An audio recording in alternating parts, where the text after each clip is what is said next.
So number one, play with numbers, not adjectives. ठीक है? Okay. कैसे? आपने देखा है, लिखा भी होगा शायद, और बहुत सारे रिज्यूमे में देखा भी होगा. I am very hardworking, passionate, hardworking team player, and I can help your team. ऐसे adjectives यूज होते हैं, राइट? रिक्रूटर को ना ये सब हवा लगती है. दे आर नॉट इंटरेस्टेड, क्योंकि हर दूसरा इंसान अपने रिज्यूमे में यही लिख रहा है, राइट? इससे क्या होगा? अब मैं बताती हूँ कि मैंने क्या किया है मेरे रिज्यूमे में. मैंने एक ऑटोमेशन इम्प्लीमेंट किया था. I was a software coder, तो मैंने एक ऑटोमेशन इम्प्लीमेंट किया था जिससे काफ़ी बेनिफिट हुआ था, टाइम भी बचा था, कॉस्ट सेविंग्स भी हुई थी.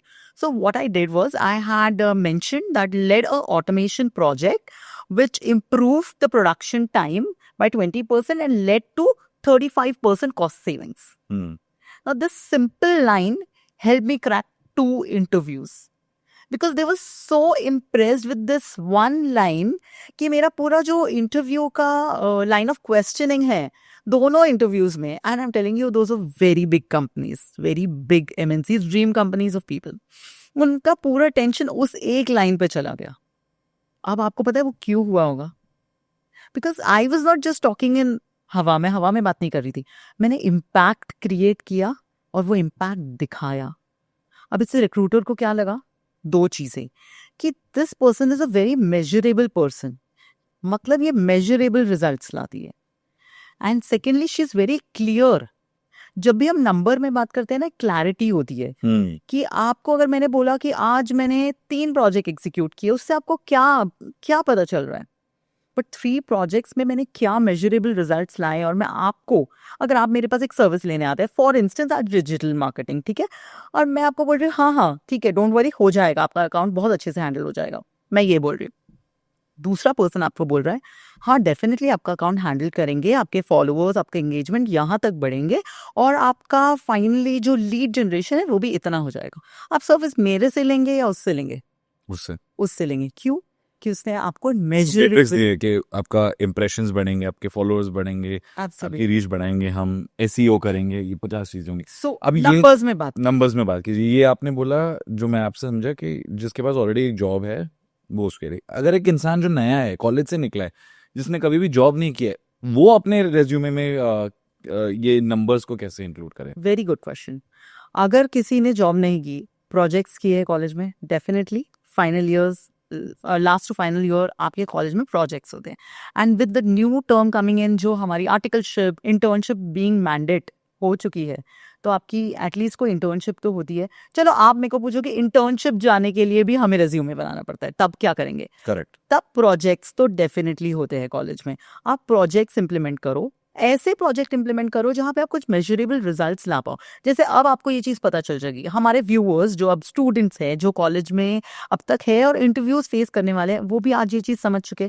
तो आज जब वो कोई प्रोजेक्ट इंप्लीमेंट करेंगे, अपना करियर जर्नल बनाओ, उसमें नोट करो, इंश्योर करो कि आपका प्रोजेक्ट कुछ तो बचा रहा है, या तो किसी का टाइम बचा रहा है, या जो लोग जहाँ पे मैन पावर 4 जनों का लग रहा था, वहां आपने कुछ ऐसा क्रिएट किया कि 2 जनों का मैन पावर लग रहा है, या कोई बहुत ही कॉम्प्लेक्स बल्की सिचुएशन है जो कॉम्प्लेक्सिटी से डील होती है, उसने आपने ऐसा कोई प्रोसेस बनाया है जो बहुत सिंप्लीफाई हो गया है.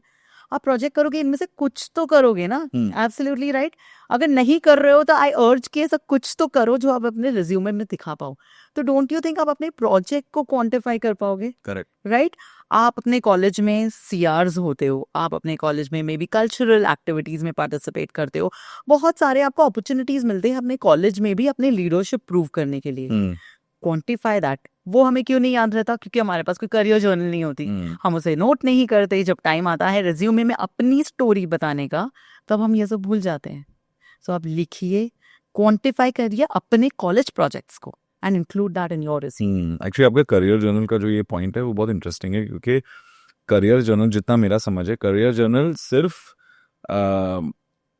उनके लिए नहीं है जो अपना करियर शुरू कर चुके हैं. ये इनफैक्ट आई थिंक तब से लिखना शुरू करना चाहिए जब से आप करियर रेडी होने लगे हो. Absolutely. जो कॉलेज के फॉर्मेटिव ईयर्स हो गए, जहाँ पे आपको पता है कि these steps are going to help me और be included in my career journey. वहां से मेरी करियर शुरू हो गई है. करेक्ट. मैं क्या बनने वाला हूँ, क्या करने वाला हूँ, क्या नहीं करने वाला हूँ. तो Absolutely. Career journal in fact students को अपने स्टूडेंट लाइफ में ही लिखना शुरू करना चाहिए. Yes, क्योंकि there are at times life throws some questions at you and you're not prepared for it. So when you have written, again कोई भी चीज़ आप जब लिखते हो ना, again your mind hand coordination चलता है, जहाँ पे आप न्यूरॉन्स वर्क करते हैं, तो आपका मेमोरी और स्ट्रांग हो जाता है उन चीज़ों को याद रखने के लिए. तो somewhere is up the mind. तो जब आपको रिकवर भी करना है, उसको रिकॉल भी करना है, आपका रिकॉल भी ईजी हो जाता है. Correct. Okay, that's number 1. Include numbers not Include numbers, not adjectives. include numbers not adjective. Point number 1. Point number 2. Number 2 is file naming convention. तो यहाँ पे हमें क्या करना है, हमारा name underscore surname underscore job profile. मतलब सपोज अगर आज एक रिक्वायरमेंट आया है प्रोजेक्ट मैनेजर के लिए, तो फिर मैं लिखूंगी Swati underscore Sushil underscore project manager. That's it. और कुछ नहीं करना है. This is must. आपको अपना जॉब प्रोफाइल पता होना चाहिए और आपका नेमिंग कन्वेंशन इस तरीके से होना चाहिए. First name underscore last name underscore job profile, जो जिसके लिए आप अप्लाई कर जिसके लिए आप अप्लाई कर रहे हो. Okay. And again I would like to remind you कि आप जब अगर प्रोजेक्ट मैनेजर के लिए अप्लाई करते हो, तो कहीं कहीं उसको प्रोजेक्ट एग्जीक्यूटिव बोलते हैं, कहीं कहीं प्रोजेक्ट मैनेजर बोलते हैं, कहीं उसका कुछ थर्ड नेम होता है. So do just be aware कि जो आपका जो जॉब टाइटल आया है, आपके पास जो रिक्वायरमेंट आया है, वो आपका उसमें एग्जैक्टली क्या नाम है. हो सकता है प्रोजेक्ट मैनेजर के लिए अप्लाई कर रहे हो, बट वहां पे कुछ और बोला जा रहा है उसे. हो सकता है प्रोजेक्ट एग्जीक्यूटर बोला जा रहा है. तो आप अपना जॉब टाइटल चेंज करोगे रेज्यूमे में. आप लिखोगे first name underscore last name underscore project executor. हो सकता है वो सेम चीजें है, बट ये हम इस तरह करेंगे. इस कंपनी में इस रोल को इस नाम से जाना जाता है. और इसका आंसर क्यों होता है, ये मैं अपने थर्ड पॉइंट में बताऊंगी कि ये हमें क्यों करना है. सो पॉइंट नंबर 2 हमें समझ गया कि हमें नेमिंग कन्वेंशन रखनी है, which is first name underscore last name underscore job title. Okay. Third point is हमारा रिज्यूमे कीवर्ड ड्रिवन होता है. अब कीवर्ड ड्रिवन क्या होता है, बताइए. क्या आपने कभी ATS सुना है? नहीं. ओके. शायद बहुत सारे लोग ATS को जानते नहीं है, but this is a buzzword. ATS is applicant tracking system. Okay. तो यहाँ पे है ना, कीवर्ड्स की बहुत वैल्यू हो गई है. तो आजकल है ना, ATS कैसा हो गया है कि आपको अगर दूसरी कंट्री में जाना है तो आपके पास वीजा है तो आप जा सकते हैं. उसी तरह ATS, आज हमारे पास 5,000 CVs आते हैं. तो आपको लग रहा है कि आज का जमाना है जहाँ पे 5,000 CVs को मैं बैठ के पढ़ने वाली हूँ? नहीं, राइट. आज रेदर हम एक टाइम पे बोलते थे हम ऑटोमेशन के जमाने में, पर आज हम AI के जमाने में.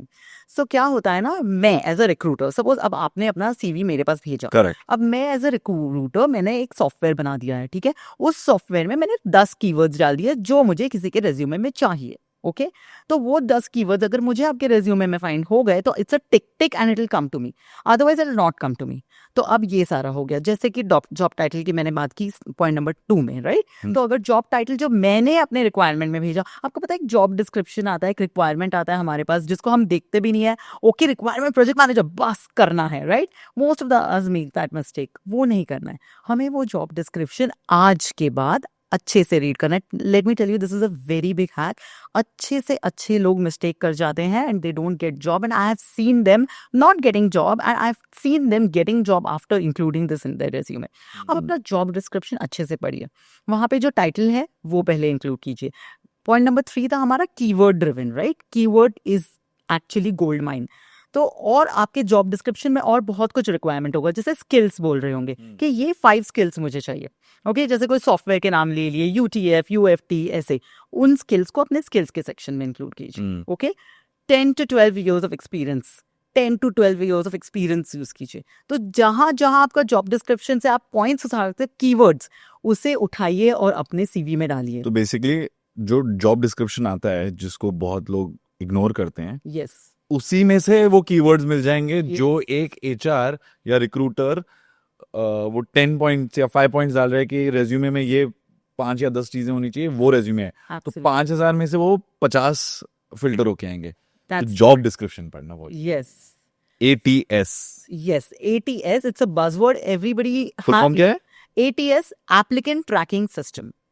Okay, so it's very important not just to read the job description, but include all those keywords in your profile. अब इसके बाद इंटरेस्टिंगली क्या हुआ है पता है मेरे साथ, कुछ स्टूडेंट्स उतने शायद केपेबल है भी नहीं, शायद उन्होंने उन चीज़ों पे काम किया भी नहीं हो, but now they are reading the job description really well, they are including it in their resume, और ऐसे लोगों का रिज्यूमे शॉर्टलिस्ट हो रहा है।